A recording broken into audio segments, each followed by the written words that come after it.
It's been a common lament over the last few months. How do you talk about celebrating games? How can you bring something new to the conversation?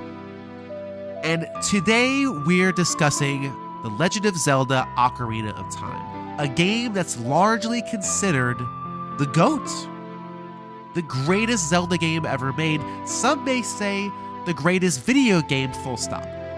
Metacritic has it at a 99%. IGN gave it a 10 out of 10. And when you search this game on Google, the first question that comes up in the People Also Ask section is Ocarina of Time the best game of all time? And the answer is maybe.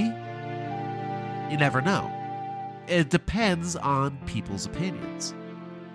For me, I don't love this game. I don't know why. I played it at my cousin's house when they had it, and running into Hyrule Field or the giant Deku Tree was astounding.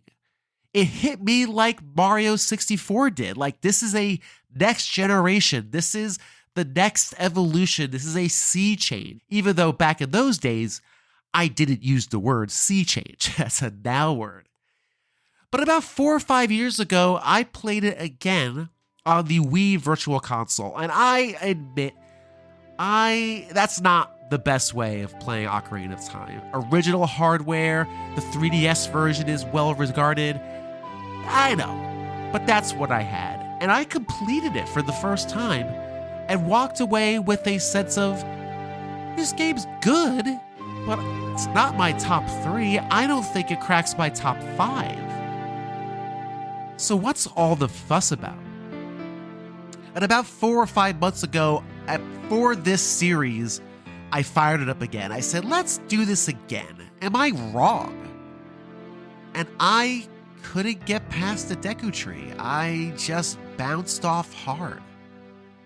Maybe it was the slightly janky controls. Maybe it was the older graphical style, although it is very, very beautiful in art design. And maybe it's just the fact that it's an old Nintendo 64 game I'm playing on a cruddy controller. I don't know. But I am in the vast minority, and luckily this show is not about me. It's about you. And based on the many conversations I've had about this game over the last few months, I am wrong. This is a beloved game that stands up as a tentpole in the Legend of Zelda series and in video games as a whole. So let's hear your stories. On this episode of A Gamer Looks at 40, we take a look at this landmark title and dissect, dive in, and share recollections about what it means to us and why it works as a video game experience. Time to sharpen our swords and Z-Target Episode 61, The Zelda 3D Revolution, Ocarina of Time. The first time I saw you, I knew we'd be linked forever. For you, I traveled to the 4 corners of the world. I faced adversity. I became a hero. Dad. I saved your kingdom. Dad. Yes, Zelda? Are you mixing me up with the princess again? Hard to say. You're both pretty magical.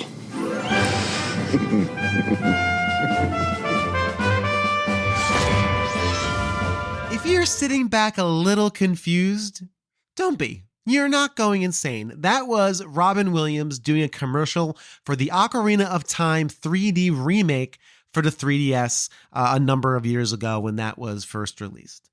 And yes, his daughter's name is Zelda. And yes, she was named after the Legend of Zelda series. It turns out he's a huge fan. And honestly, when I listen to that, that comes out a bit. And of course, when I listen to it, I also get really, really bummed out simply because of everything that happened in his passing. I can't listen to a Robin Williams thing without that coming in, but that's beside the point. What I hear in that is a genuine joy, a genuine love for this franchise. And what's really cool is that everybody I've spoken to during this series of interviews, with some exceptions, have a lot of love and a similar joy for this title. Starting us off with first impressions is Andrew Craig, followed by a brand new friend of the show, Helena. You can find her work at Hell Hath Fury on TikTok. She is a fantastic TikToker. She does game stuff. She does horror reviews. She does really cool jump scare reactions. I really like those. I don't know why. They're just a lot of fun. Very talented person. Be sure to check her out. And then finally, Ian, also known as Teacher Bloke 85 on Twitter, all sharing their first encounters with Ocarina of Time. And then let's just take a few minutes to talk about, we don't have to go into super depth because obviously everybody has their thoughts on it, but I would like to hear yours about Ocarina. Of course, that was the next Evolution, N64. Did you play that one of its time? Oh, Ocarina was the game. Okay. That was the game. I own the strategy guide. I never opened it. Wow. That's cool. I got it with the game and just went like, no, we are doing this. I'm going to live in this world until I know it inside out. And I got so good at that game, so familiar with that game. I had 3 save games on my N64, and I would constantly delete save 3 and start it over again. Wow. And all of my friends would have me come over to get them through the water dungeon. Oh, yeah. That was always the big one, for sure. Because I could do it just off the top of my head. I just knew it. But that was where the series, it felt really expanded the lore, and suddenly we understood these different races in Hyrule. Sure, yeah. The idea of the Gerudo and the Zora and the mythology of the Triforce. That's where so much of that was born. And so many characters that came out of that game who are still part of the canon. Like Dompe, the Gravedigger. Sure. Mm-hmm. Yep. It's that game changed everything about the way that I saw Zelda games.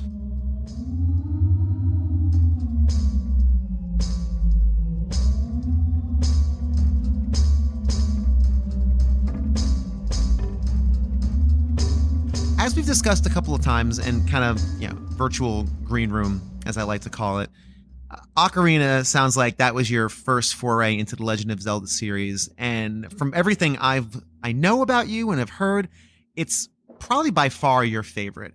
What was your first experience with Ocarina, and how did that fandom kind of grow to where it is now? Okay, so picture this, okay?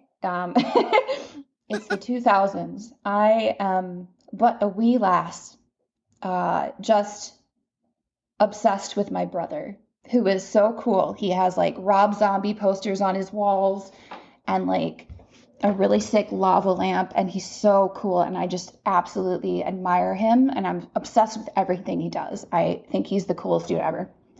So he has the N64 in his bedroom, and he has a couch. And every once in a while, he'll be like, hey, do you want to come play Zelda? So I watch him play Ocarina of Time. And he is one of those people who like 100%s everything, which I have never 100%ed anything in my life. But watching him skillfully do all of these things, and he's got, his little game manual, and there's this beautiful art in it. I was so obsessed with the world of Ocarina of Time.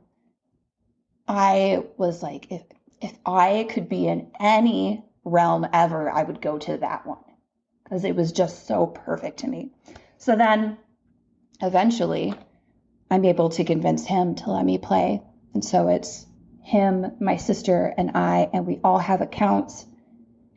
And he has the one where she still has the game cartridge. It's named Biff. We can never delete his account, but ours are on there too. So yeah, it shaped gaming for me. It shaped all of my interests that I've developed up until this point. It's even shaped my sexuality. I mean, I had a bisexual awakening thanks to Princess Ruto. Really? Absolutely. Well, I was, her as a cute little fish girl. I was like, oh yeah, she's bratty, she's fun. And then she comes in as a fish lady, I was like, oh, she's so beautiful. Oh my God. Wow. Wow, that's Yeah. really interesting.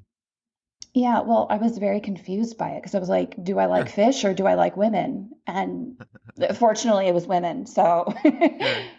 yeah. Sure. A little more accessible, I guess. That's really interesting that you connected that you connected to that world in so many different levels.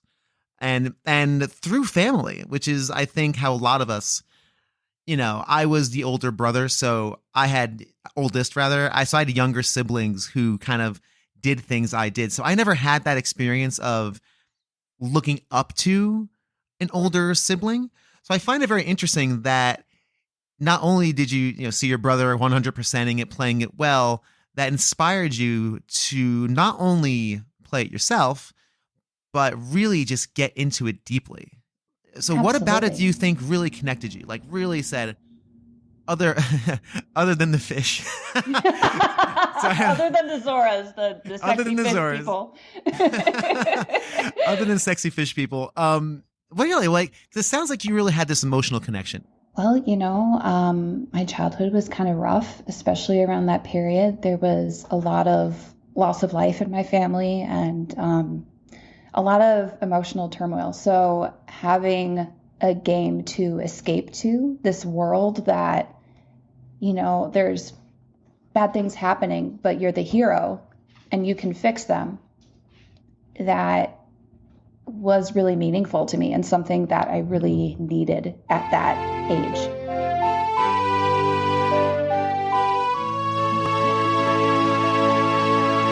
The hype was unreal for Ocarina of Time. I just remember seeing reviews in the magazines and it was coming out perfect and almost perfect and just thinking, oh my gosh, this is it. This is, a gift from the heavens. And so I did have an N64, still got the beautiful thing. And I would say Ocarina of Time is still one of my favourite games on that system. Interestingly, the Christmas that I got Ocarina of Time, I didn't have a PlayStation at that point, and I got, for Christmas, Ocarina of Time, and on PC, Final Fantasy VII. So my Christmas and New Year that year was half spent with the N64 and half spent with FF7, and it was kind of two of the greatest games I'd ever played, and one was in one room and one was in the other, and I just felt so spoiled for choice. That's literally almost some Willy Wonka type stuff. Like, It really is. What was your first impressions when you picked it up and started playing it? First And was impression- that your first time? Yeah. Was that your first time? There wasn't any like demos in the store or anything? Like, No, first time. that was my Okay. first time playing Ocarina of Time was Christmas morning. And I just remember walking into Kokiri Village, looking around and going through the Deku Tree dungeon, and the bit where you have to jump down and jump through the spider web just blew my mind. I wasn't expecting that at all. I was blown away. Absolutely floored by it. I mean, I'd seen and read reviews and seen screenshots, but I'd not seen the game actually moving. And, we didn't get anything like that on demo discs until, let's say, the PS1, PS2 era. Sure. But, sure. oh my gosh, just everything about it just floored me. And it's one of those times where I just felt, yeah, I'm proud to be a Zelda fan right now.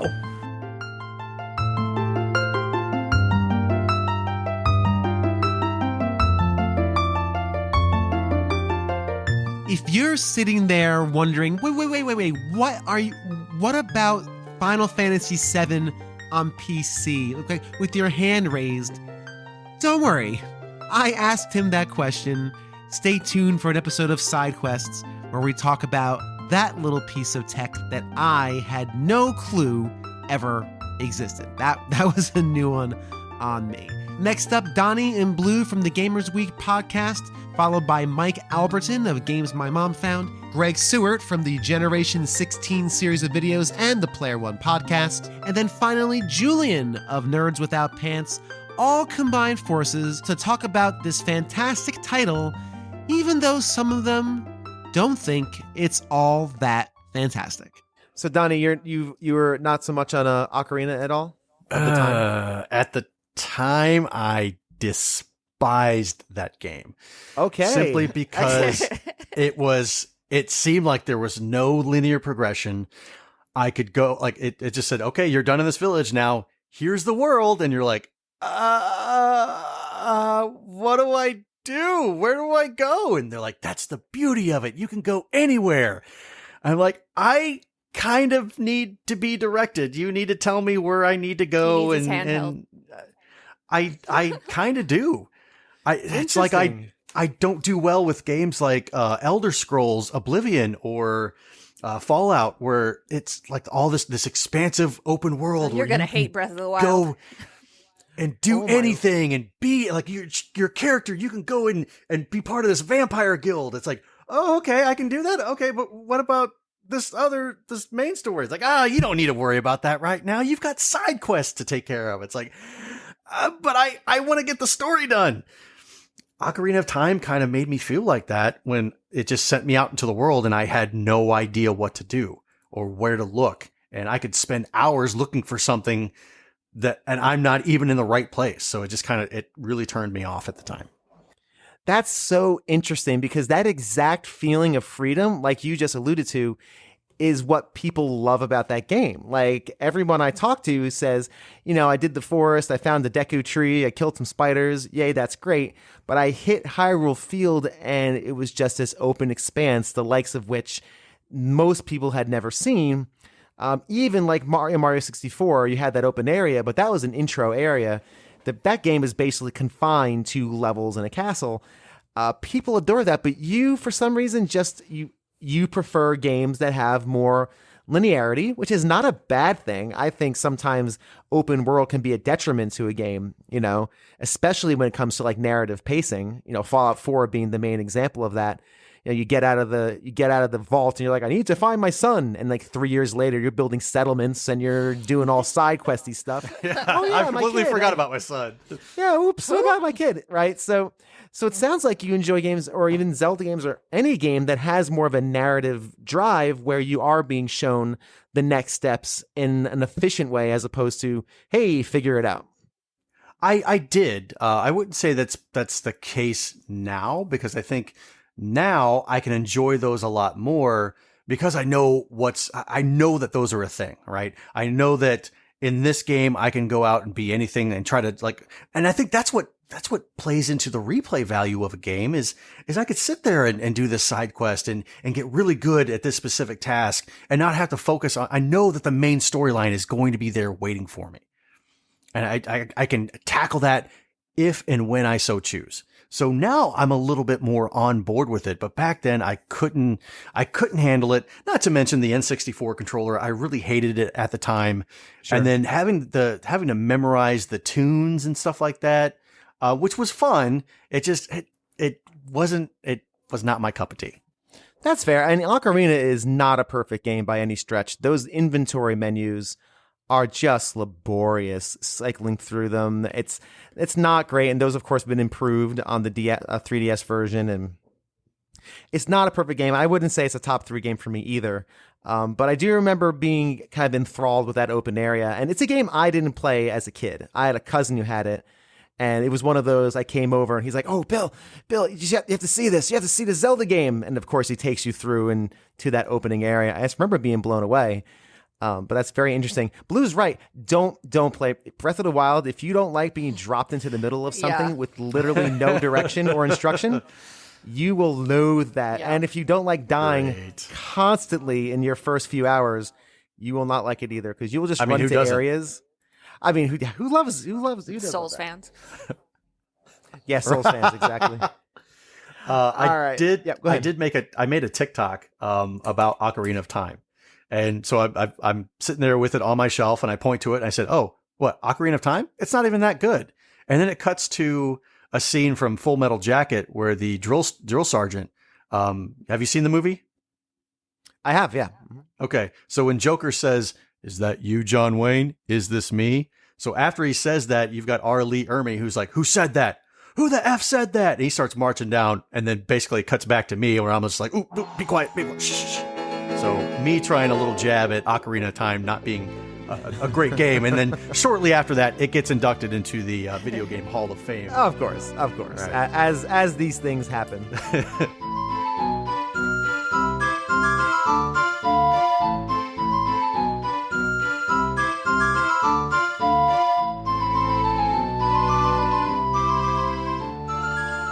With our last 15 minutes, I'd love to chat about Ocarina. Sure. I know that's another game that you like quite a bit. I do. You do? I don't think you love it. I It's can't not remember your... my favorite Zelda game. I mean, it's a great game for what it is. I mean, it still holds up. I recommend the 3DS version well over the N64 version because the 3DS has quality of life. You can't go back. I did. Can't go back. You did? Oh, you did? I think okay. I don't remember what version I played when I did it for the show. I might have did 3DS, but I played 64 since then. How do you hit start button and go through that terrible, terrible menu to like equip things and unequip things? It doesn't bother me, I guess, because I have the nostalgic for it. But I mean, Ocarina of Time is an amazing game. Like as anyone you'll talk to will say, I mean, it's something that really changed gaming. For me, the main memory that I have of that game was when there was a friend of mine that we were all in we were going to middle school, and I remember we went over to this guy's house, and me and the other guy spent the night, and they owned a duplex, so he had like many people I met that had duplexes, like they gave it to their oldest son just at the top half of the duplex. Mm-hmm. So I just remember we were sitting there all night just playing Ocarina of Time, just beating the game from like wow. Water Temple on, just finishing it, because we had already beaten it before. I had never had, but that was the first time I seen it beaten, because one of my friends he would go to other people's houses and beat the game for them to help so they could unlock other stuff and just screw around at the time. Because he knew the whole game inside out, so he would do parts of the game that people had a hard time with, and I remember that we were just sitting there and he was just playing and I'm just watching, and we were just there for like hours. So basically, he was like the wolf from Pulp Fiction, just like coming in and rescuing players who are stuck. Do you need help with that? And then just going through and owning it. He did it for me too, because I was scared of Ocarina of Time when I was a kid. Again, there were a lot of games that I just wasn't comfortable playing. It made me nervous to go through something and be a fail or something, or bosses. I just had that fear for some reason. Now I cheat. Absolutely. So maybe that's well. Again, as you do. I think it's very interesting. You had a friend who kind of just was the roaming Ocarina of Time expert and made house calls. Hey, do you need help with your Ocarina of Time save? It was you stuck on the Water Temple? It was the only time we went over there too. That one night, we were just over there like one weekend just playing, and that was it. Never went there again. That's so funny. He comes in just dressed as Link. Hi, here I am. I don't remember a whole lot with Ocarina. I just know I played it a ton and had a pretty maxed out cartridge. When I went back to it on the 3DS, that's when I really got into it, when I played it for the show. That was a time that really stuck with me, and I had an amazing time with it. Interesting. Because as a kid, I liked it, but not like everyone else did. It wasn't until I was in my 30s. Yeah, I think Ocarina for me is like maybe, it's not a top 5 for me, I don't think. I think it'd be maybe in the top 10, probably. Because once you get to like 8 and 9, they're getting a little down there.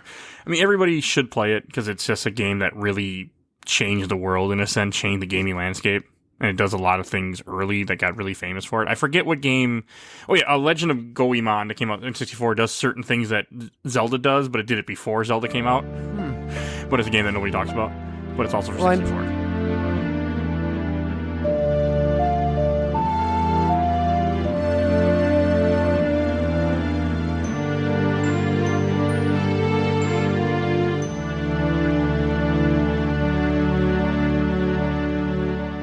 So my first brush with Zelda was that I was very excited for Ocarina of Time. I wasn't an N64 guy. I was really, really into the system when it came out. I remember playing through Mario 64 and being very excited, then buying my N64 on day one, buying Mario again and playing through it again. But then I kind of really put the system down for the most part. I was way more into the Saturn and to a lesser extent the PlayStation.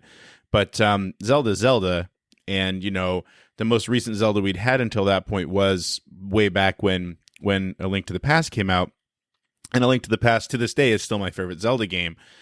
So obviously, very highly rated in my mind. So when I knew a new Zelda was coming out, even though it was on a system that I wasn't really playing a lot of, I was all in day one. Right. Right. And what was your kind of first impression was the first time you played it, like at home, you got it, popped it in, and what was that first impression like? Yeah, I mean, it was breathtaking. It looked like nothing I remember playing before. It was sort of that interesting mixture of these pre-rendered backdrops that sort of sidestepped the general issues of the N64, where you didn't have generally really intricate 3D models. So when you saw Link sleeping there in his room, and there was actually a lot of detail on the screen, which I wasn't really prepared for. I mean, I'd been reading magazines and looking at screenshots and everything, so I knew a little bit what to expect, but it still looked fantastic.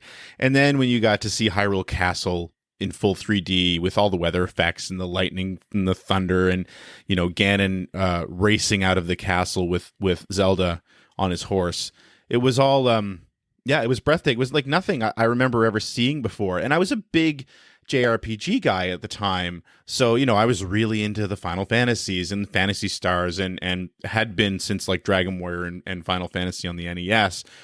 And honestly, my bigger memory, although the opening section of Ocarina of Time was exciting, was coming out of the woods for the first time after you'd done the opening dungeon, and going into Hyrule Field and coming over a rise and seeing the castle in the background. Like, it was sort of a perfect visualization of what I'd been imagining playing those like JRPGs that were sprite based, and from like a bird's eye, everything's from a bird's eye view. So you'd see interesting items scrolling onto the screen, but they're still all sort of size appropriate, so they aren't really super exciting. But in your mind's eye, you're thinking, oh yeah, my group of heroes is coming over the rise, and there's the castle in the distance, and it's so majestic and breathtaking. But in Ocarina of Time, the first time you see that castle, as you're approaching it, and it sort of comes out of the mist, because of course, there's fog. It's just like, it was nothing I'd ever experienced before.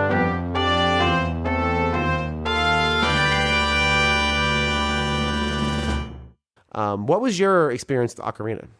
Again, like just rabid desire for it, like in the years leading up to it, because of magazine coverage. So I started working at Game Fellas in November of 1997. And we were a small, indie store, but at that time there weren't a lot of places where you could buy video games. But the problem is that especially with Nintendo releases, it was difficult to get them delivered to our store by launch day. So I actually waited in line at Best Buy that Sunday before going into work to buy a copy for myself, and then a couple copies for the store, just so we could have them on the shelf, because ours weren't going to come in until the next day. Mm-hmm. And I will never forget, because our store had 3 demo kiosks. At that point, it would have been Nintendo 64, PlayStation, and Saturn that were the ones that were ready to go. I was the one who put in our demo copy of Zelda, and turned it on for the first time, and heard that title screen music, or just that really soft, like delicate music as you see Link riding across like the fields of Hyrule. And I was instantly in love. And I had to work that whole shift, like open to close. I mean, it was a Sunday, so it was like 12 to 6, but I think we probably it was a busy day, so we probably were there for a good hour afterwards cleaning up. Sure. So it was a while before I could get my hands on it, and it was so great up until it wasn't. That water temple, man. No, sir. No, thank you. I've never finished that game. Oh, really? No. Because of the water temple? Yeah.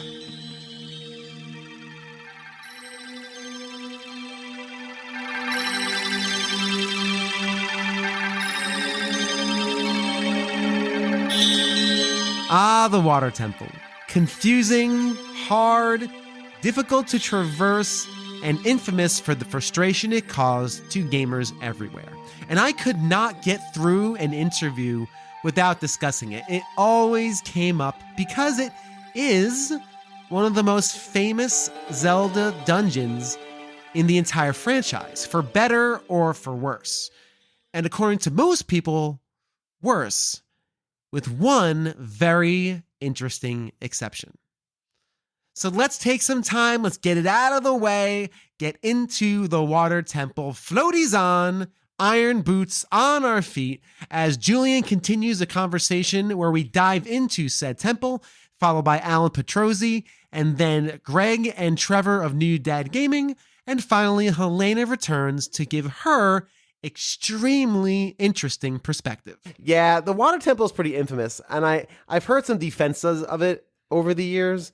I think as designed, again, a lot of that's mitigated in the 3DS version because you have a touchscreen. You don't have to go back and forth to equip boots. Yeah, that's the main issue. Like the actual puzzle solving of it is probably pretty cool.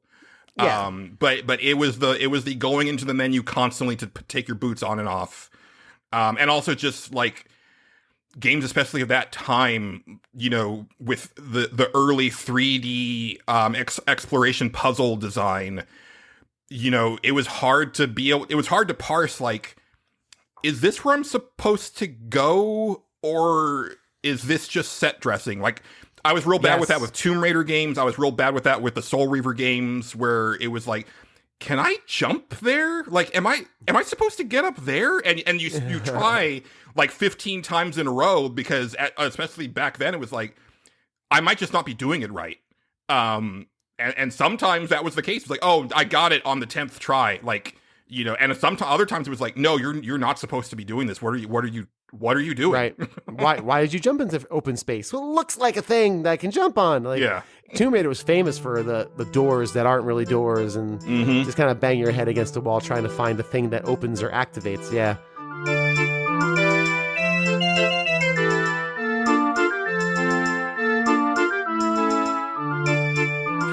If you have, you did mention earlier one of the big, the big elephant in the room when it comes to Ocarina of Time, which is the water temple. You mentioned that a lot of that issue was just in how the inventory is laid out, going into the menu, equipping the boots, getting out, all that inventory tax. Is the water temple a badly designed dungeon, or is it just badly implemented? Badly implemented, I would say, because when I'm thinking about it, like, it's really just a key fetching dungeon. I mean, you could say that about all of them, but in this case, it's more like all we really kind of did was hide these keys in a bunch of different spaces that require you to change these levels. Because if you feel like you've got them all, when you're trying to get to Shadow Link, you're going to find out that, oh, you missed one, because you'll be like, stuck without the key that you need. Right. And it's frustrating because you're like, I feel like I searched everywhere my 7-year-old brain would think to look. And the one that always tripped me up was the one that was like inside the pillar, the main pillar, where you have to like raise the level up and then go back down. And you're like, oh, you have to backtrack. My worst nemesis. Going backwards. No. 7-year-old me never wants to backtrack. Usually when I'm like, oh, the water level's raised, I'm absolutely done with this level. There's nothing else I could possibly do. It's underwater. What do you want me to do? Breathe underwater? Oh. Yeah, you do. Yeah. Oh, gotcha. I see now. Oh, it was hidden under this platform that would only, lift if you rose the water level, and then would have to have the presence of mind to go back down there and look and make sure, like, oh, hey, what's under that rock that you lifted up with the water or the platform? Mm-hmm. And then there it is, the key. That was usually a missing link, and I didn't find that out. When I was a kid, someone else had to beat the water temple for me. It was one of those like, hey, older kid who I know, please beat this for me. I'll be your friend forever, and then I'll move on.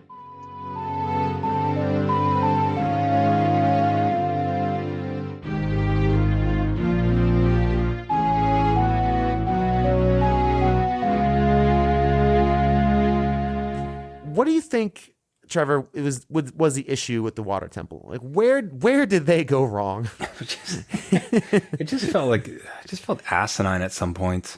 Like that, like anything to do with drowning just always sucks in games. Like I think there's been very few games that have done water well, as far as like a breathing mechanic, a swimming mechanic, and just going around. Of all the challenges and the temples, it was just probably the most confusing and then for it to be confusing and difficult to get through with the constant worry initially about drowning, it just, stacked on top of each other, where this charming game turned into a rage fest very quickly. So you will not find a lot of love lost for the water temple, although that's probably as close as it gets to a side romance as with the fish princess in that temple. Which That's true. That's true. The fish, yes. the fish princess is really into you, and Link in his, goofy, silent way is not really sure how to handle it. And then fortunately, she just turns into one of the gods of the crystals, so it doesn't really pan out.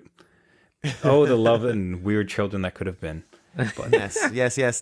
That's the side game we need. Yes, Link dating simulator. Let's make that happen. Don't tempt them. Please don't. Don't tempt them.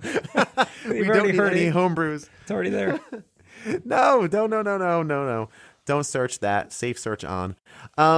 So I think with the water temple is interesting. I've thought about it, and my pal, the well-read mage, posited a couple of years ago that water levels aren't all that bad. There are not everyone is bad. There are some good examples of it. The problem with water levels, and the water temple especially, is kind of twofold. One, it requires constant inventory management in a game where the inventory menu is disastrous. It's not good. And you're constantly taking boots off, putting them on, taking them off, putting them on.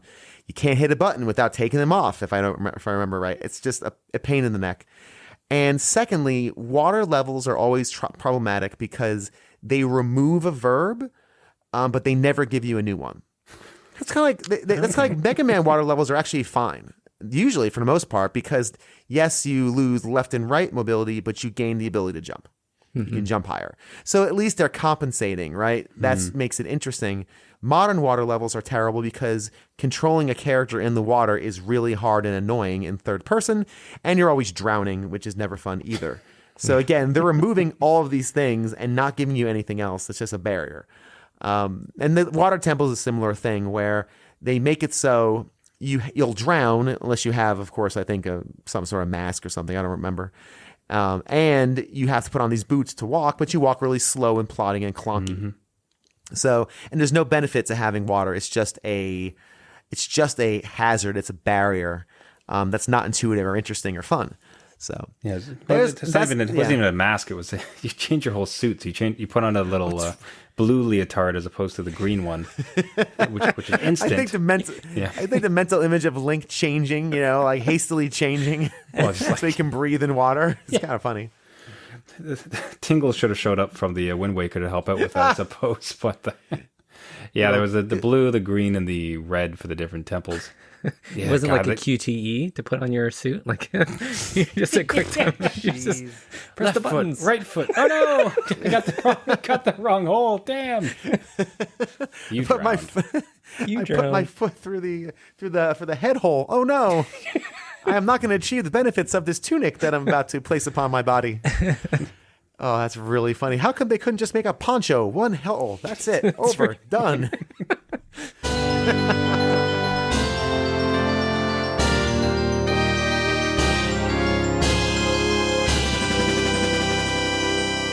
What are some of the areas of Ocarina or moments of Ocarina that really stick with you? I already talked about my bisexual awakening, Princess Ruto. That moment of her swimming up to Link when he's in the water temple and being like, "Where have you been?" I was like, "Oh." So you're one of the few people who like the water temple. Like you're. Okay, so actually, Mike of Games My Mom Found was kind of shocked by this as well. Water temple is my favorite temple in Ocarina of Time. Yes, go ahead. I loved it. I loved it. I love the premise of it being, what I believe to be a place that Zoras go to pray and go through trials. I think that the Dark Link trial has probably been faced by many Zoras before.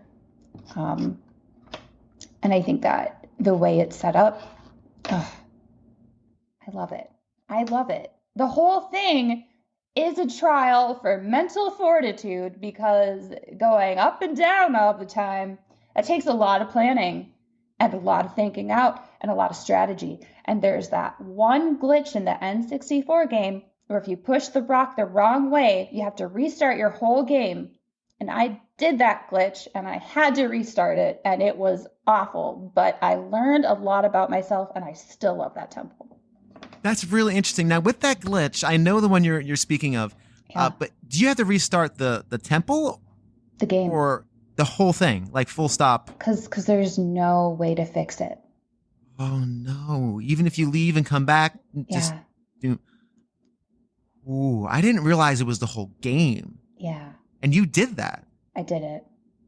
How did you possibly get the will and the bravery? There's no way. I know myself. I would have been like, well, that's it, game. Thanks. But you stuck through it. True devastation. But I love that game so much that I was like, okay, I guess I'll just do it again. That's amazing. Well, and I guess that's pretty fair. You love the games. So you're like, sure, I'll do this awesomely fun thing that I adore again. Twist my arm. But wow, progress lost. And that's around, I want to say the midpoint of the game, or maybe a little earlier, if memory serves. I don't quite remember. Okay, so you do the 3 dungeons as a kid, and then the 5 temples as an adult. And that's the 3rd temple in. So it's past the halfway point. But, I was ready to try it again. And I was also ready to fail again. I did not learn my lesson. I just fortunately didn't make it again the second time through. I love the fact you love the water temple. I think that's really cool. And you even like it from a design perspective. Because most people will say that the water temple's annoying because of the interface and constantly switching from iron boots to this boot to that boot, and the time tax that takes to navigate the inventory. Well, the creator of Zelda even came out and apologized for the water temple's layout. So it's right. People hate it, and they had to issue an apology for it. So it's not a highly regarded temple. No, it's not. It's not beloved, and I remember being frustrated with it when I played through it. But it's interesting that you found a lot of joy in the friction. My brother is the same way. And like anybody who digs like your Dark Souls and anything that's hard, there's a lot of joy to be found if you lead into friction and just say, no, I'm going to plow through this thing. I caused a game-breaking bug in the water temple. Well, I'm just going to do it again and we're going to power through. And I think there's it says a lot about you too, especially at that age when you were playing it when you were younger, to plow through. I think it's really cool. So you mentioned Dark Souls, and I had this aha moment because I've sunk 250 hours into Elden Ring. And I'm the Elden Lord now, by the way. Nice. And I wonder, am I a glutton for punishment? Is that why I liked the Water Temple and why I enjoy Elden Ring? Because I like to suffer? I don't, it's funny. And that could be a totally different topic, but I think we'll touch on it because it is pertinent to Ocarina, and because Zelda games can get very tough. Some of those dungeons are extremely obtuse, and every single Zelda game has at least one dungeon where you're like, okay, this kind of sucks. Please let me get through this thing because this is not that fun in my experience. But I think there is something to be said of, I'm going to complete this. And it's interesting you said earlier that you're not a 100%er, yet you'll pump up 250 hours into Elden Ring, which is a punishing game by design. And in my experience, it just means that you like a good challenge and you don't like to say no. You don't like to quit. You want to push through and complete something. Oh my God, I love that. I'm going to take that to my therapist and see what she thinks. Awesome. Yes. I was on a podcast recording and the host told me that I like to push through challenges because I spent 250 hours on Elden Ring, and she's going to say, Elden what? And you say... She's going to say, Helena, what are you doing with your time? 250 hours? Maybe just say a lot. A lot. I can do that. That's been my experience with those who are into that. Like I don't have that kind of fortitude. And personally, I get frustrated very easily. and frustration triggers other things, and so I try to avoid it. And I'm not quite Mr. Mike Albertin, who plays everything on easy with save states and cheats. Again, I love that man, and he'll fully admit that's his thing. I'm Mr. Normal, and I'll kick it down to easy if it's too annoying. But friction for me is a different thing, because that's friction equals triggers, and that's why I avoid it, because I don't want to get to that point. But I do really respect those who plug away. My brother was the same way. He, back in the old days of the PC, he would play like King's Quest, those Sierra games. Mm-hmm. And I forgot exactly how he put it. I would say, how did it feel like getting, murdered by an arrow that was sticking out of the ground just because you walked over it? And he's like, something to the effect of, every game over was an opportunity to try again. Wow. Whoa. Oh, that's so poignant. And I'm paraphrasing a bit, but his thing was like, okay, cool. Well, that's a solution that didn't work. Let's try another solution. Oh, that didn't work. Let's try again. Where I'm like, I want to win. I want to win now. Wow. Yeah, let's try again. What a powerful sentence. Yeah, right? I think so. And I think games like Ocarina, especially when you have those really challenging dungeons like your water temple, that people probably did bounce off of, is can apply that same value.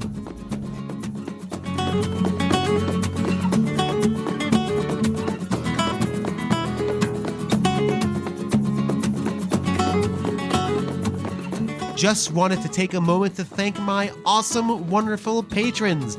Thank you so much to Games with Coffee, Patrice Millette, the Let's Play Princess, BT Gopals, Tim Knowles of The Elitist, Pete Harney, Ryan Payne, Dan of Retrologic, Seth Sergel of the All End Podcast, and Julian from Nerds Without Pants.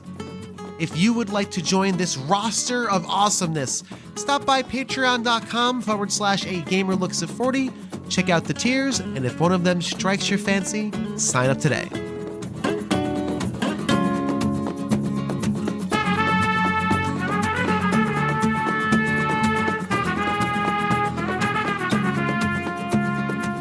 Coming up, Ian, followed by Mike Albertin, then Alan Petrozzi, and then finally Andrew Craig, share their recollections of Hyrule Field. For a lot of people, when they talk about Ocarina of Time, they point to different points of the game where everything unlocks and makes sense. And I think for you, you said like the Deku Tree, or even the first time when you wake up and you're kind of wandering around the main town there and interacting with different people, which you've never done in a Zelda game, right? A Link to the Past to an extent, where you've got to find the kid that points you in the direction of the wise old man, but it was more pinpoint to pinpoint, as opposed to giving you the freedom to really get to know these villagers. Yeah, and it's kind of that living town. And again, one of those living towns I think only people who have played RPGs up to that point really understood. Yeah, the idea of a moving town that's interacting, right? But what would be, most people say that the big moment was the first time you got on that horse and you entered Hyrule Field and you were just able to run and go anywhere you wanted. Yeah, I can see and that. then this is predating, of course, your GTAs and the open world sandboxes. How did you feel? Do you remember how you felt when you were able to the reins are off, you knew how to do the things, boom, go explore? It felt so good. Just that moment walking out onto Hyrule Field after you've told the owl to go away, of course. But walking out onto that field and just thinking, oh, great, I can explore. Where do I go? That was beautiful. And again, like you said, when you actually get the horse, whose name I can never pronounce, Epona, I think, yeah. That's what I always went with that, yeah. Yeah, it was never voiced, so there we go. It can be anything. But yeah, that was just wonderful.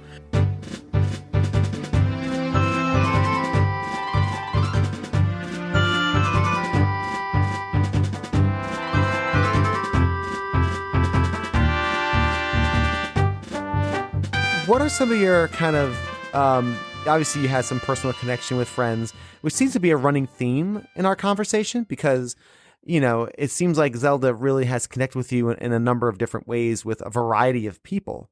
What do you remember most from the game itself, as far as, because I do know that a lot of people have cited the Hyrule Field, that moment that you ride the horse, Epona, is that right? Yep, Epona. I mean, it's pretty exciting. Epona. Into Hyrule Field, and you have just this free reign as a very formative moment. How did that moment land for you, if you can think back to it?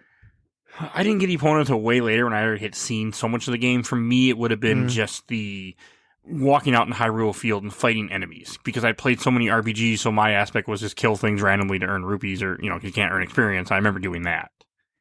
I don't remember much of with Epona later on, because that would have been much later by the time I actually got to Adult Link, because again, it was another game where I'd play the same thing over and over again and not progress. So when you hit Hyrule Field and you were taking on enemies, it sounds like your RPG training really helped you in that regard. Well, it just kind of, that always had fueled the way I would play games, and the way I still play games, to try to find ways to keep doing something, to keep experiencing the game in that sense. Sure, constant progression almost. Yeah. That's why I love Metroidvanias, as long as they have that Castlevania element like Area of Sorrow, where I'm gaining experience when I get lost. I love that in games because it happens all the time. So.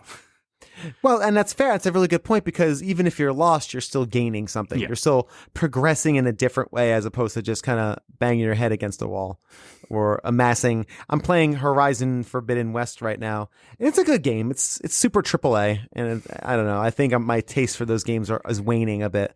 But open world games are its own monster. So. I know, it really is. Again, I like poking at the edges and seeing what's there, but I do feel like the collecting part of it simulates that idea of gaining experience, even though it's pretty invisible, the experience.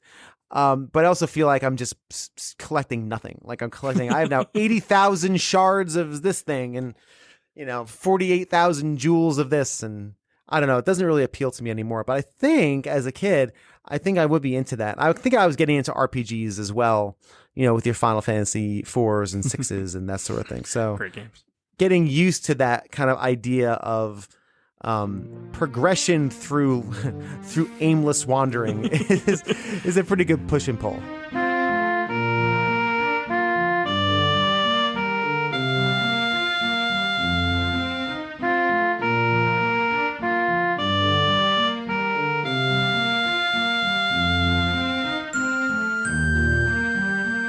I'm a comparison person. I always have been. I don't know why. It's probably a toxic trait, but that's how I approach everything. I'm like, oh, this is like this, but with this, Right. And my experience with gaming at that point was Sega Genesis and then PlayStation.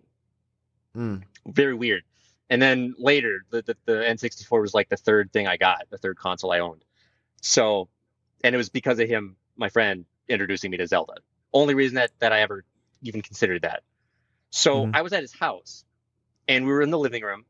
At first, he was like, okay, here's kind of how it works. And I'm just like, okay, got it. Yeah, just give me the controller. And I'd played Tomb Raider. That was like my only 3D adventure game other than the driving games. And Chrono Cross. Very weird timing, I swear. Yeah. The early 2000s is weird when it comes to that stuff. So I had comparisons to that. I'm like, okay, so my first reaction was, this controls nothing like that game. This is better. Literally better. So much less clunky. Okay. I feel like I can move and stop when I want. There is no jumping except for ledges, so cool. I don't die for very often if I miss a jump, so all great. Good stuff. Trial and error, exploration, a little bit of hand holding. He was at least pretty nice about it, to be like, I'm going to let you experience this before I tell you what to do. Guide you through it, yeah. And then you finally get to Hyrule Field. And at this point, I was like, okay, I need my own game. Because at that point, that's usually when it'd be like, we got to go to bed. We got to go. Something's happening. Can't play more. Oh, what a time to stop. What a time to stop. So once I got to that field on my own, in my own room, when it was me and summer vacation and nothing else to do was when it was like, okay, this is special. And that's a very interesting and common feeling. Again, that Hyrule Field, again, I didn't play Ocarina until I was much older. I think I played it on like the Wii port or something. I just never had it for my N64. I had cousins who had it, and I used to tool around on it with them, but I never had it. And so for me, I don't have a ton of nostalgia for it, but I do have an appreciation. I get why it's beloved, and I can't imagine how it must have felt as a kid. You know, as you said, in your room, you know, lights low, and hitting that field and just having what felt like, I'm sure, and everything just swelling. And it's like, because my experiences up to that point were tight corridors, dark caves like Tomb Raider, and then just racing, you know, just turning, making lots of turns on tracks. So this level of like, go at it, my friend, go at it, my little friend, it was astronomically freeing in a video game sense. And I was like, why on earth would I do anything else right now? I've got all these things to do here, kind of thing. Why on earth would I play other games at this point? And I didn't. I put a lot of time into that game. That's amazing. And I it almost seems like a paradigm shift where it's kind of that little sea change moment you have as you're growing up. And of course there's lots of them, but that seems like one of them, like almost like a kid getting his first bike, his or her first bike, right? A bike isn't just a toy. It's endless possibilities. It is freedom of movement. It's moving faster. Like my son has a bike, and all he wants to do is like ride around the neighborhood, and which is cool. It's freedom. That's what it represents. And I feel like that field was for a lot of kids, the first freedom they had to just go and figure out, you know, and go to these different locations. It's not, I tried to ride around the block unsupervised. It didn't end well. So being able to ride around an entire field alone, unsupervised, felt pretty good.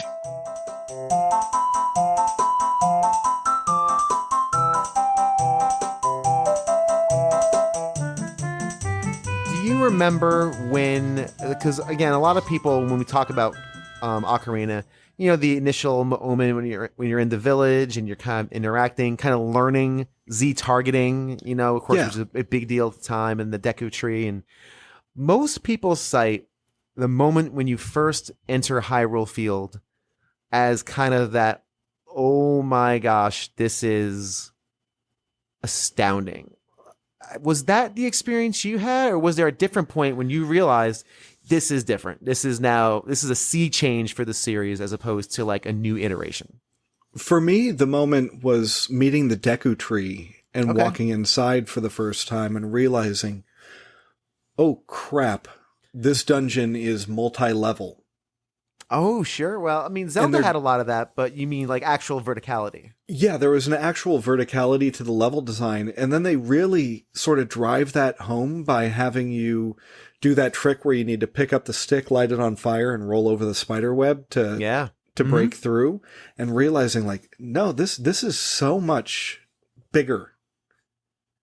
And we're not just, you won't be able to see everything around you all the time. This is a world that you're going to inhabit.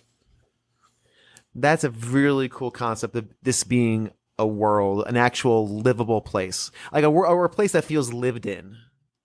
Yeah, well, and so for me, getting to Hyrule Field was the moment of like realizing how much world there was going to be to explore. Sure.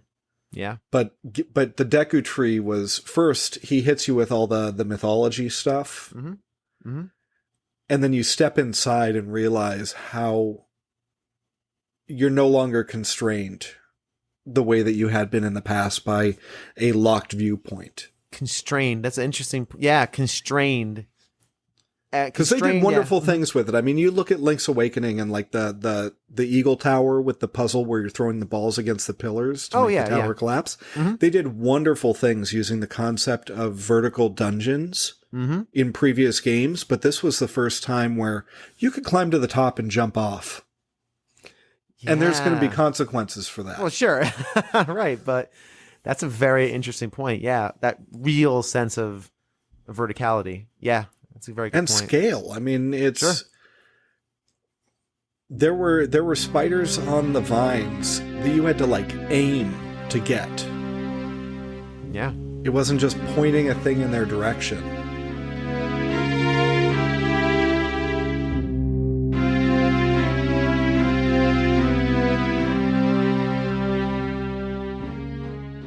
Next up on the schedule, we have an entire bomb bag full of recollections and memories and insights on Ocarina of Time. And yes, I realize how silly that sounds coming out of my mouth as I said it, but I've done this take like 7 times at this point, so this is what we are sticking with. New Dad Gaming starts us off in talking about why Ocarina holds up today and why Jeff maybe bounced off all those years ago. Greg Sewart continues the conversation by talking about Ocarina's sense of scope, along with some final thoughts about this classic game. Sentiments I think you both expressed for Link to the Past can apply to Ocarina, especially when it comes to exploration and being set out on that open world, quote unquote. And for the first time realizing, it's not that open, it's just empty. It's like Hyrule Field, let's be honest, it's just a field. But boy, oh boy, was it exciting when you first launched into that area. Trevor, I'm going to ask a more general question about Ocarina. For you, I don't know if you've played it recently or even seen it recently. Does it hold up? Oh, yeah. Okay. Surprisingly so. I think it is funny. Like I beat it as an adult. I'd picked up a N64 before they were cool. Like so like, before they now became crazy items. And so beat it as an adult and just absolutely adored it. Having played it as a kid, finally beat it as an adult and just loved it and adored it. The graphics will get a little janky. Like they were doing their best, but there's a whole lot for them to do. But it doesn't really get in the way too much. And everything about the dungeon design, the music, the story, the gameplay, like it's really satisfying gameplay. The fighting still feels wonderful. Like the locking system, the dodging, like it's all excellent. It absolutely holds up to this day for sure. Interesting. Jeff, why did you bounce off of it? Those were fun times. I was locked in. I was into GoldenEye. GoldenEye was my jam for a long time, and I saw Zelda, and I'm like, it was funny. At that time, I'm never going to play this. I'm too much into the multiplayer of GoldenEye that I'm not going to give this the time it deserves. But I remember being blown away by like the horse. I'm like, oh my God, they have a modeled horse in there and you can ride it. Like that was really, like bonkers. And anything past that I've only seen in like memes and online forums where it's like the water temple. And I'm like, I don't know that pain, but I'm sure a lot of kids do and maybe have nightmares about it. But it's just something I just didn't really get into, and just I'm sure it's a great game. I'm not sure I would go back to it just the way, I mean, Trevor kind of gave it a glowing review there. Like, yeah, you could totally play it, but I've seen some, like videos of it. I'm like, I don't know if I could play this now with the time that I have, but I might get my kids into it. Maybe they could, see if they could traverse this world and let me know. Do it in your stead.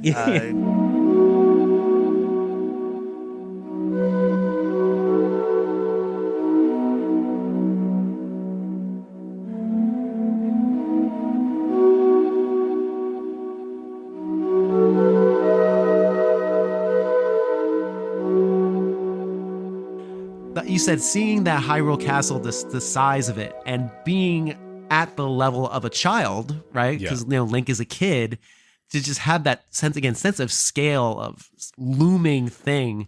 The Deku Tree for me was that as well, because the Deku Tree for me was that moment. It was, oh my gosh, this is this huge monstrous thing that if I was playing a Final Fantasy game, it would be big, but to your point, screen appropriate, size appropriate, sprite appropriate. Right. Yeah. And I mean, I think you can even take that to the character himself, because I remember, I think it was in Ocarina of Time, when you're playing as Child Link and you've got the shield, the biggest shield. I mean, It's as big as him.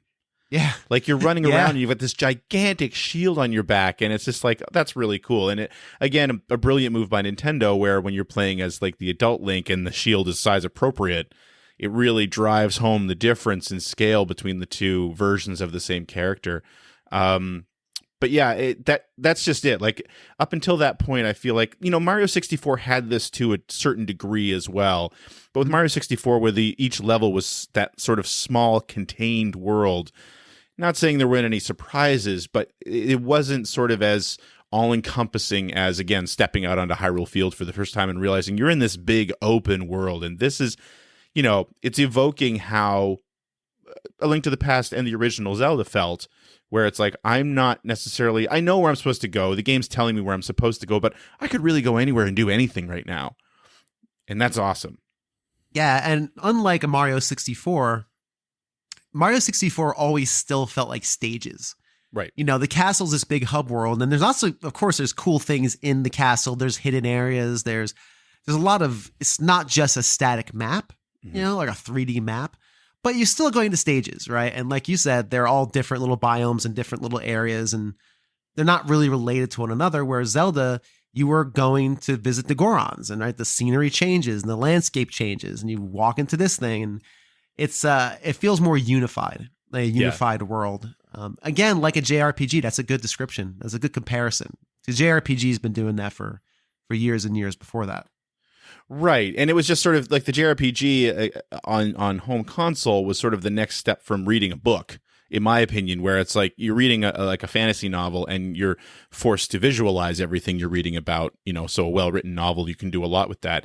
JRPGs were kind of the next step where it's like, we're giving you a visual indication of what things are supposed to look like. You still need to use your imagination to really fill in the blanks and give these awesome sense of scale that you're looking for. But, with Ocarina of Time, I feel like the only time that I had experienced anything like that previous was Tomb Raider, which was another one of my favorites from this era, where, they did a great job of every now and then Lara would step into a room and you'd have this gigantic temple or something spread out in front of you. And it's like, oh, wow, this is what this generation of video games is all about. I'm all in on this.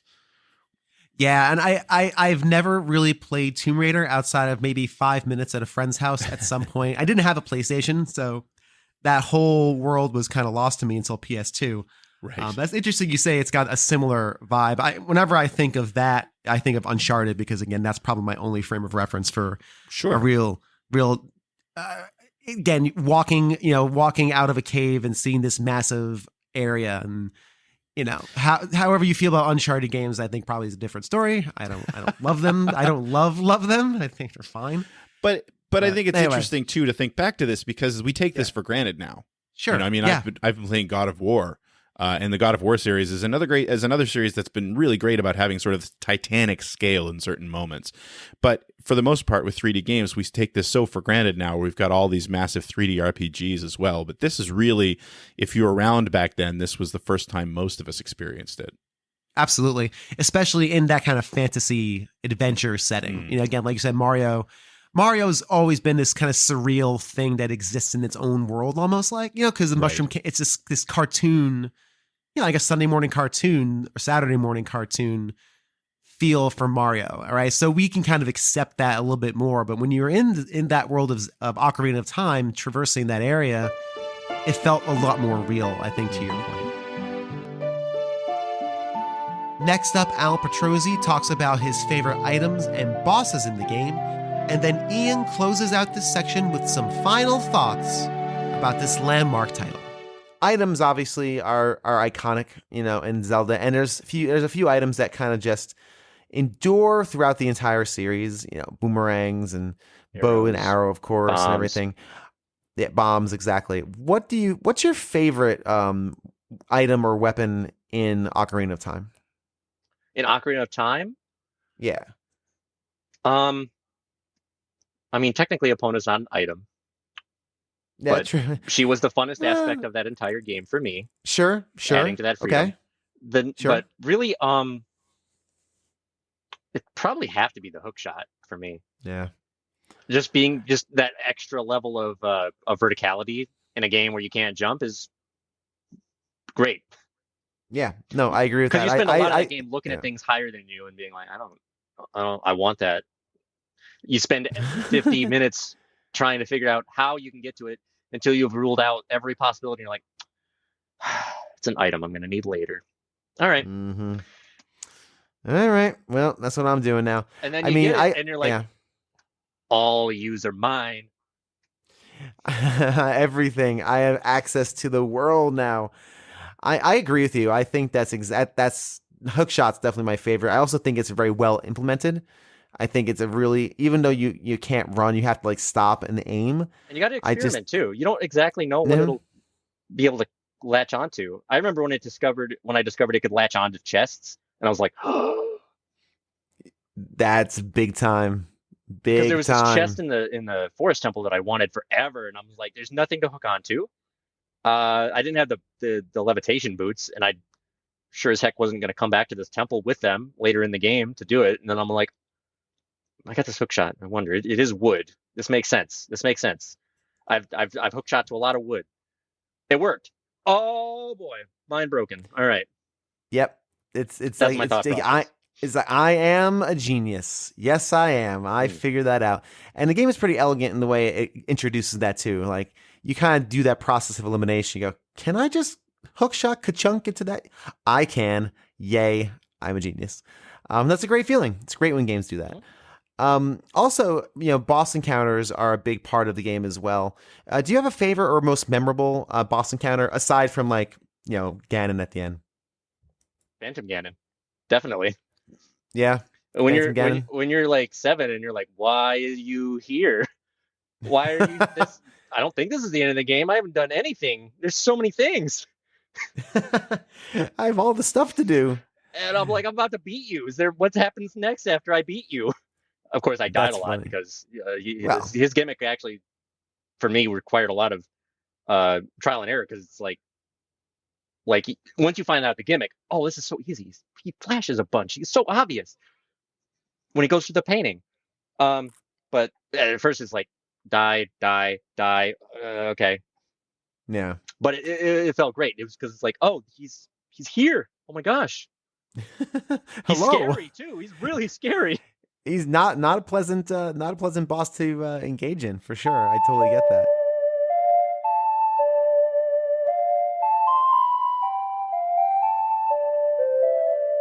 I was going to ask you about Adult Link and that change and that kind of like the time travel piece of it. It's very reminiscent, of course, of Light World, Dark World. Only instead of changing worlds, you're changing characters, and everything recontextualizes, and the world recontextualizes as Adult Link. You said, how did that feel when you first discovered that? Wonderful. I mean, I still remember the first time I saw the Dark World in A Link to the Past, and because when I first played A Link to the Past with my cousin, it was his copy of the game and his Super Nintendo, and he showed me this part on Death Mountain before you get to the third dungeon in A Link to the Past, and you go to the Dark World and you turn into the strange bunny rabbit creature, and you can take a look at the map, and I said, there's a second world? And it's dark? Gimme! And the same kind of feeling with Child Link to Adult Link, and seeing the ruins of the area around Hyrule Castle, again, just blew my mind in very much the same way. Again, I was expecting it because I'd seen it in the screenshots in the magazines. If I hadn't have bought any of the magazines, that would have really blown my mind. Right, yeah. And that's interesting that the magazines at that time, obviously we all loved them and they were great windows into those worlds. But it did spoil a few things, obviously, but that's kind of comes with it. What would you say is the most important aspect of Ocarina of Time? Oh, the jump to 3D.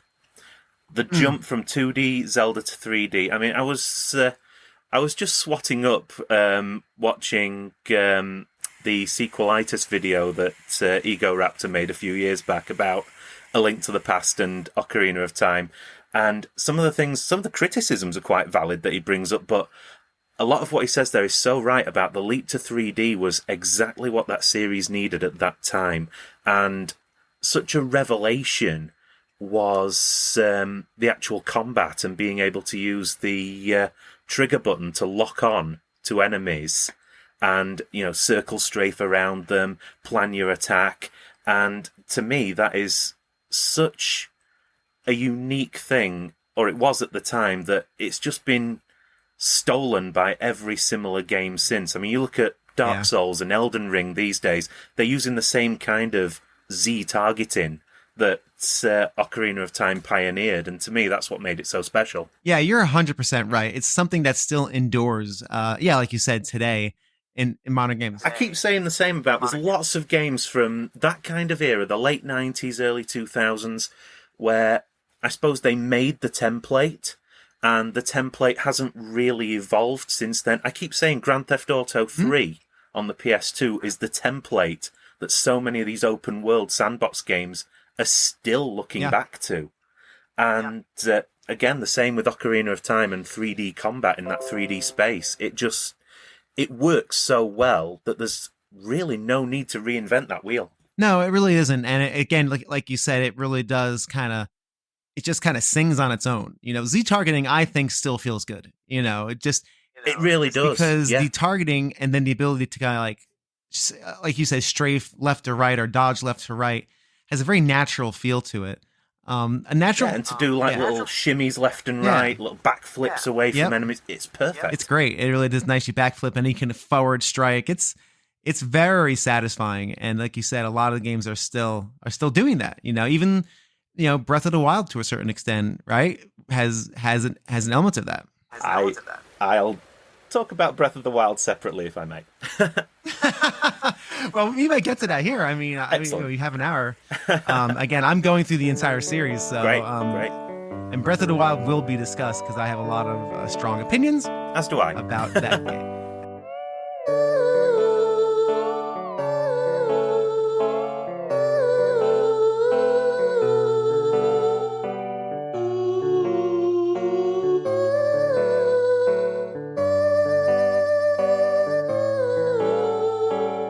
Now, before we close up shop here, I wanted to give a bit more time to Helena. When we first had our conversation for this episode, it was intended to be a standalone story, because her story with this game is really interesting and unique and rather special. But in the editing process, I decided it would be better if we put certain things in certain places, kind of break it up like all of the other interviews. But once I had done that, I still had a nice chunk of audio that I really think not only puts a bow on this episode, but encapsulates some of the different aspects of Ocarina and what it means, or can mean, to everybody else. We start off the conversation by chatting about the story and whether or not it matters. We talk about Navi, an important character we have yet to discuss on the show. Fan theories, which are always fun, in my opinion. And then I finally end the show by laying down a serious challenge with the hopes that one day just may come through.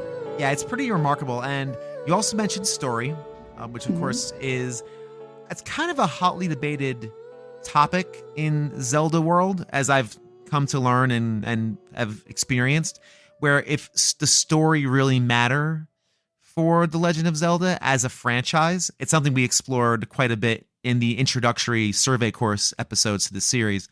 Does lore really matter? In your estimation, based on our conversation, it sounds like you think it does, because that's something it sounds like you really latched onto. Absolutely.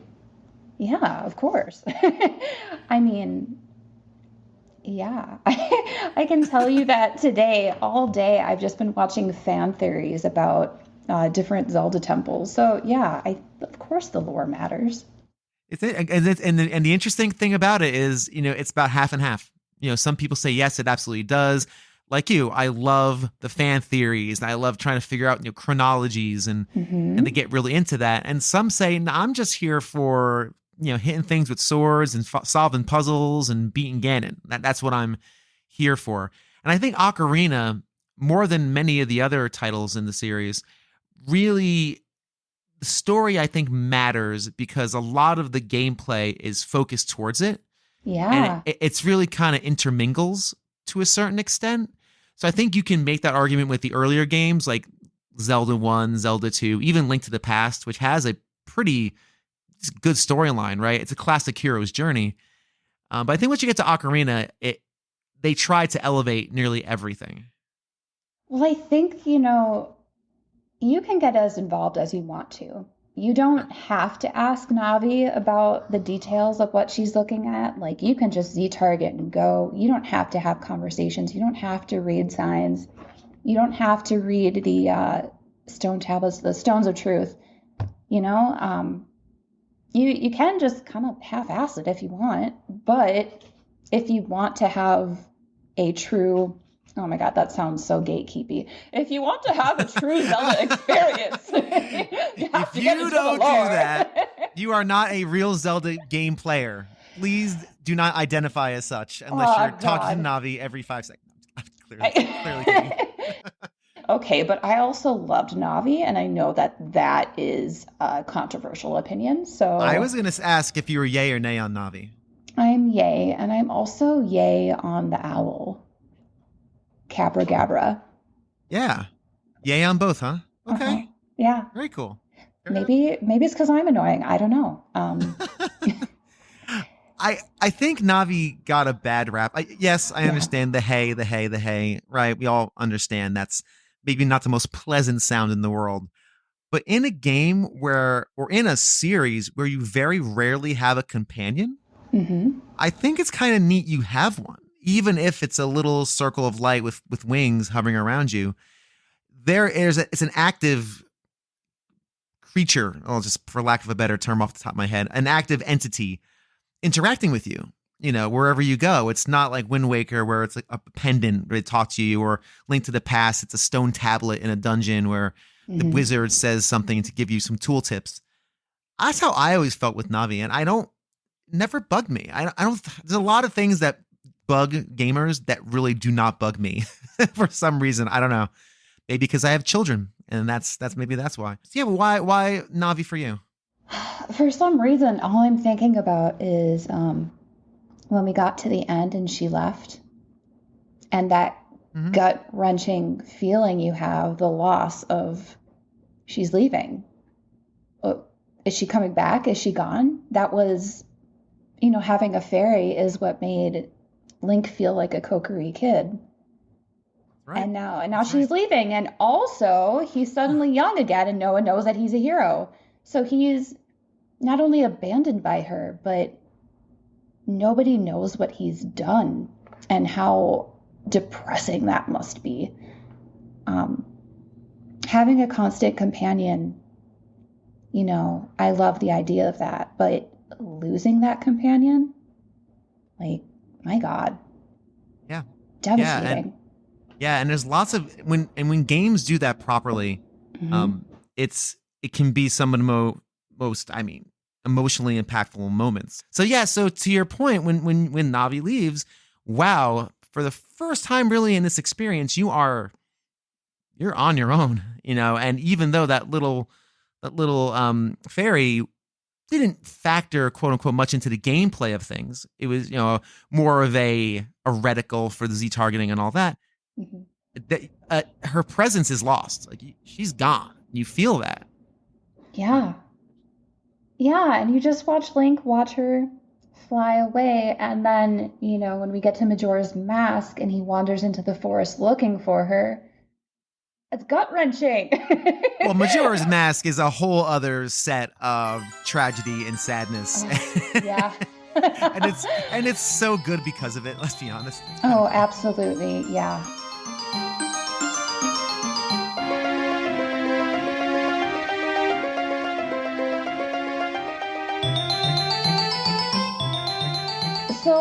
So that was my favorite growing up, and I still love it. However, I have a new fondness for the Shadow Temple that I was too scared of it as a kid to really get into. But as an adult, the more lore I read about it and the more fan theories I get into, I'm just so into it now. What about the Shadow Temple kind of catches you right now? So the Shadow Temple was used by the Hyrulean royal family to imprison and torture their enemies. And it was run by the Sheikah to do this. And it became so taboo that the royal family doesn't talk about it anymore. And if you go in there, you see all these signs like the royal family symbols on the ground and all the bones in the walls and the re-dead and all the, oh God, what was his name? The creepy guy with all the hands. Oh, shoot. You know who I'm talking about, right? I do, yeah. With the big jaw that pops up out of the ground. Yes. Which, yes. There are theories that those were created by the Sheikah. And then if we go into Bongo Bongo,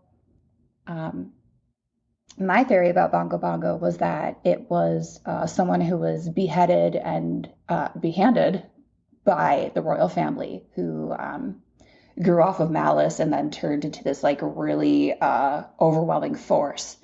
And him originally having the house above the well and having the eye of truth, but now his neck is his own eye of truth. Like, I could go so far into that. I love it. And that's interesting because, again, lore is something I never dove into with these games. I never dismissed it as not important because I do recognize, while it's not a value for me per se, I love the fact people love it. I love when people love things. Maybe I'm just a weird, I don't know, maybe I'm weird. I really dig fandoms. Sometimes fans can be brutal, but those are, I never feel like fandoms. I just dig when people dig things to the point of are passionate about something, right? So I love this stuff. I love this lore stuff. For me, this is like, oh, that's fascinating and interesting. So don't feel like you have to hold back. So if you like that, let me tell you about the Spirit Temple, because I came up with a theory today after watching some videos on it. And I'm really about this theory. Okay, so the Spirit Temple, right? It's got that tunnel where you can only fit in as a kid. So you go as an adult, but you're too big, so you have to go outside and get the Requiem of Spirit, and then go to the Temple of Time, and then come back as a child. So why would they have a tunnel that only children can fit through in this temple?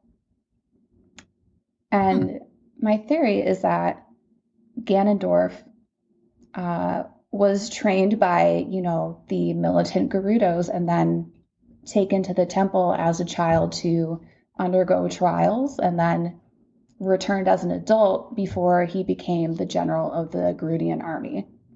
Wow. Huh.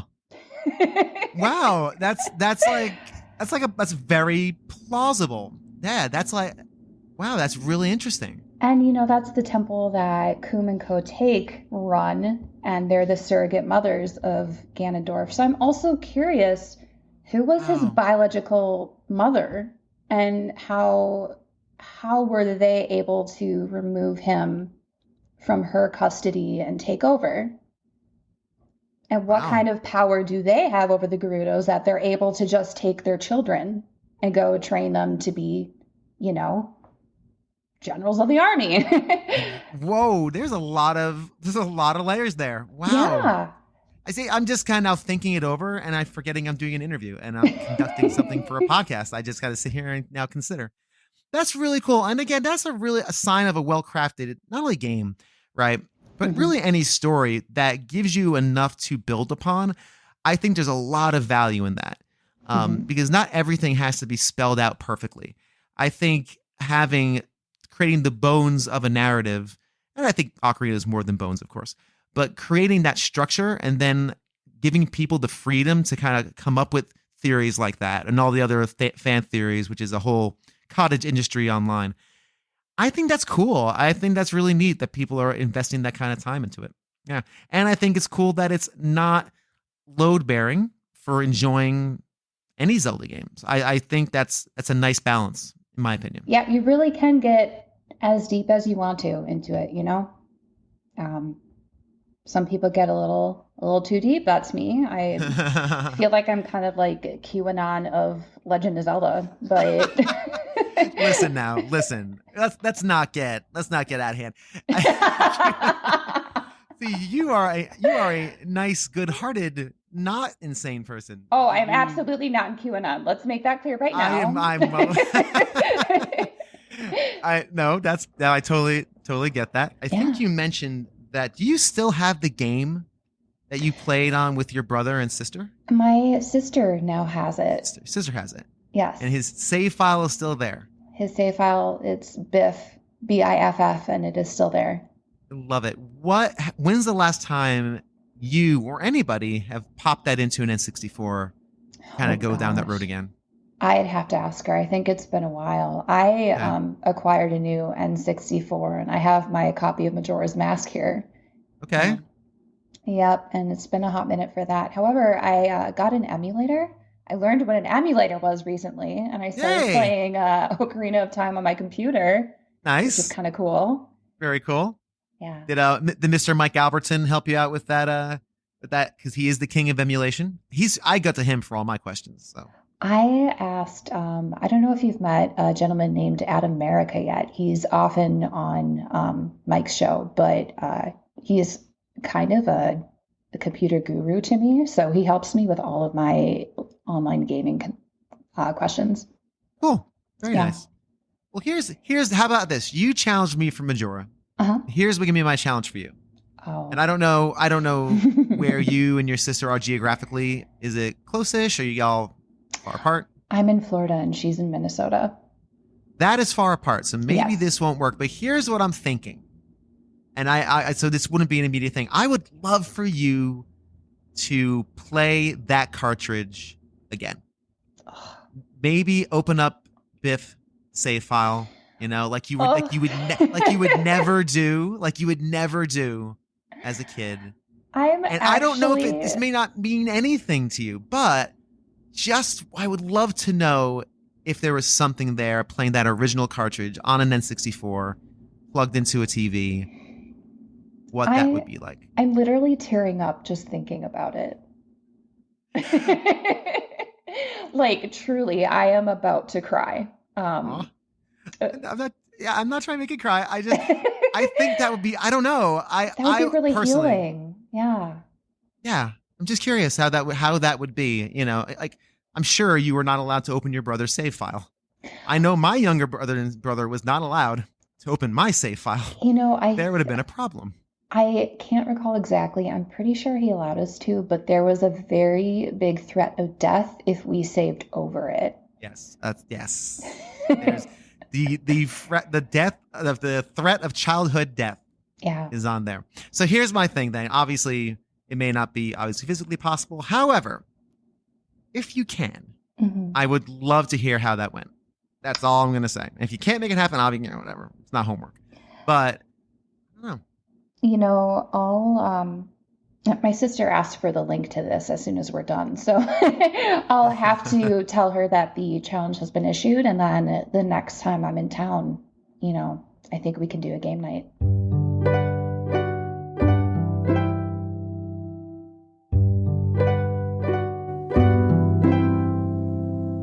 You know what? Let's all do that. If you have an N64 and for some reason are lucky enough to have that original copy you played as a kid, unearth it. Find whatever drawer it's in, pop it into an N64, and I don't know, see how you feel. Maybe nothing. Maybe this will just be a neat little romp around Hyrule, put it away, and move on with your day. But maybe something else comes up. Maybe a memory or two, a feeling. Yeah. Let's give that a shot. I don't have an N64. I never owned Ocarina. The best I can do is emulate it on my Steam Deck. But for those of you who can, I'd love to hear your opinions. I'd love to hear your experience revisiting Ocarina of Time for the first time in probably a long time. If you've listened to this show for any length of time, you know all the admin stuff, so do all the things that podcasts ask of you. I'd rather just let the man himself end this episode in only the way he can. Simple question. Will you be the hero of time? Are you ready to save Princess Zelda in 3D? Be prepared. Watch out. Things around you. Things will be changing. Welcome back, old friend.